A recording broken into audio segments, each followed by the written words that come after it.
रजीम बिस्मिल्लाहिर्रहमानिर्रहीम। शुरू करती हूँ अल्लाह के नाम से जो बड़ा मेहरबान और नहायत रहम वाला है।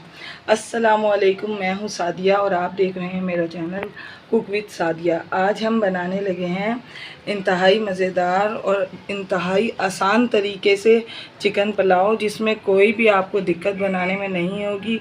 कम इंग्रेडिएंट्स के साथ आपको बेहद लजीज पुलाव खाने को मिलेगा। इंशाल्लाह आप बनाएं और मुझे ज़रूर बताइएगा कमेंट्स करके। तो आए हम अपनी रेसिपी स्टार्ट करते हैं।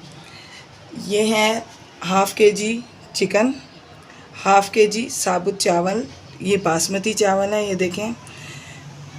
1 cup yoghurt, half cup oil, ये दो प्याज हैं जिन्हें मैंने ब्राउन करके रख लिया ताकि आप लोगों का वक्त बच सके।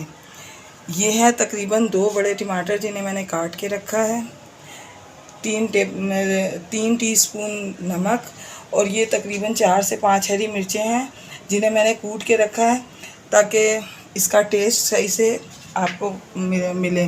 और ये है गरम मसाला, इसमें साबुत गरम मसाला जाता है, पिसा गरम मसाला नहीं जाता। तो आए हम अपनी रेसिपी स्टार्ट करते हैं। बिस्मिल्लाहिर्रहमानिर्रहीम। तो सबसे पहले हम अपनी पतीले में डालेंगे ऑयल।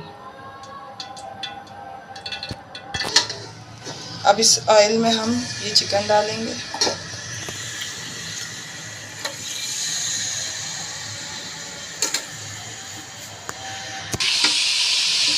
ये देखें, हम अपने चिकन को इसके अंदर फ्राई करेंगे।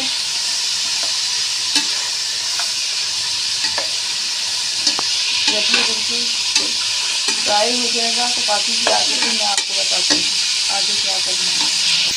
देखें, इसके अंदर चिकन फ्राई हो गया है। अब हम इसको अलग प्लेट में निकाल लेंगे।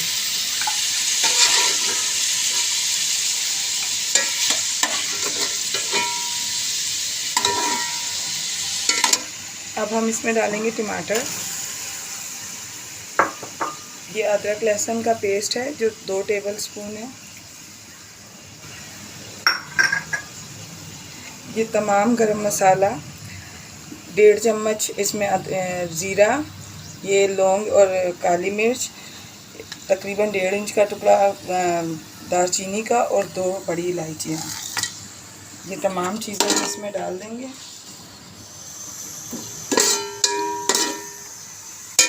नमक इसमें डालेंगे, और साथ में जो हमने लाल कर ये ब्राउन करके प्याज रखी थी, इस वक्त इसमें ये भी डाल देंगे। और अब हम इन तमाम मसालों को एक साथ अच्छे से भूनेंगे। अब हम इसमें थोड़ा सा पानी डाल देंगे और इन टमाटरों को थोड़ी देर के लिए गलने के लिए रख देंगे। तो व्यूअर्स देखें, हमारे टमाटर तकरीबन इसके अंदर गल चुके हैं और इसका पानी भी खुशक हो रहा है। इस पॉइंट पे हम इसके अंदर ये दही डाल देंगे। ये देखें, इसमें हमने दही डाल दिया है। और अब हम एक दफ़ा इसको दोबारा से भूनेंगे। जब तक मैं इसको भूनते हैं तो हम आपसे दोबारा मिलते हैं। तो व्यूअर्स देखें, मेरा मसाला भून चुका है। इस पॉइंट पे मैं इसमें चिकन शामिल कर दूंगी और एक मरतबा हम और इसको चिकन को इसमें भूनेंगे ताकि सही से मसाला इसमें समा जाए। देखिए, हमने इसके अंदर चिकन को भून लिया है। अब हम इसमें डालेंगे तकरीबन 3.5 गिलास पानी।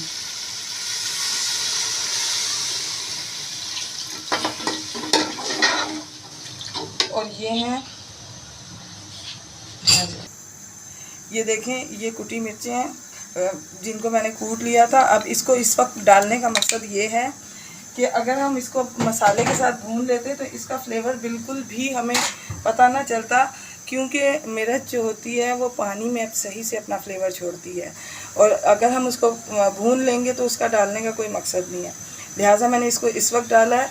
और अब हम इसको थोड़ी देर के लिए पकने के लिए रख देंगे ताकि हमारा चिकन गल जाए। तो उसके बाद में आपसे तो देखें व्यूअर्स, मेरा चिकन गल चुका है और पानी भी मेरा मुकम्मल तौर पे गर्म है। अब इस वक्त मैं इसमें चावल डाल दूँगी। तो ये देखें, तमाम चावल मैं इसके अंदर डाल दूँगी।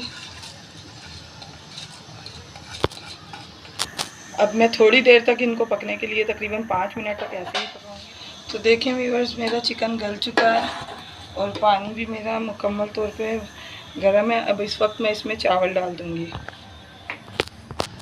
तो ये देखें तमाम चावल मैं इसके अंदर डाल दूँगी।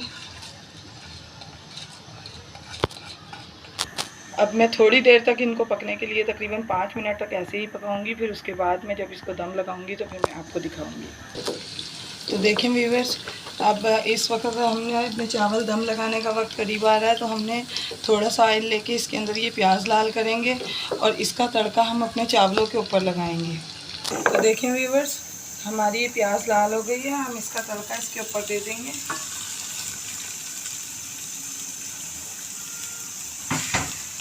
और एक तरफ हमने ये जर्दे का रंग रखा है, इसको हम यहाँ साइड पे इस तरीके से डाल देंगे।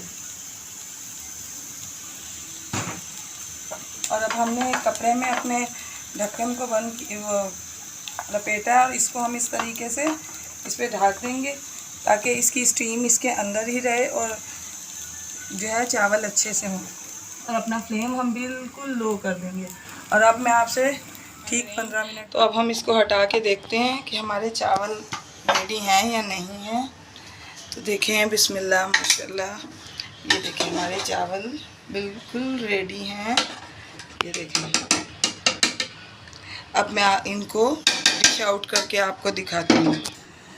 तो व्यूअर्स देखें, मेरा पुलाव, पंजाबी पुलाव जो है बन के तैयार है। ये मेरे स्टाइल का पंजाबी पुलाव है, झटपट तैयार हो जाता है, खाने में इंतहाई मज़ेदार है। अगर आपको मेरी तो ये रेसिपी पसंद आई है तो मेरे चैनल को सब्सक्राइब करें, लाइक करें, शेयर करें और बेल आइकॉन को ज़रूर दबाएं ताकि मेरी हर आने वाली नोटिफिकेशन आपको ज़रूर मिले। और मुझे कमेंट करके ज़रूर बताएं कि आपको मेरे रेसिपीज़ कैसी लग रही हैं। तो इंशाल्लाह किसी नई रेसिपी के साथ मिलती हूँ आपके साथ दोबारा। मुझे इजाज़त दीजिए। अल्लाह हाफ़िज़।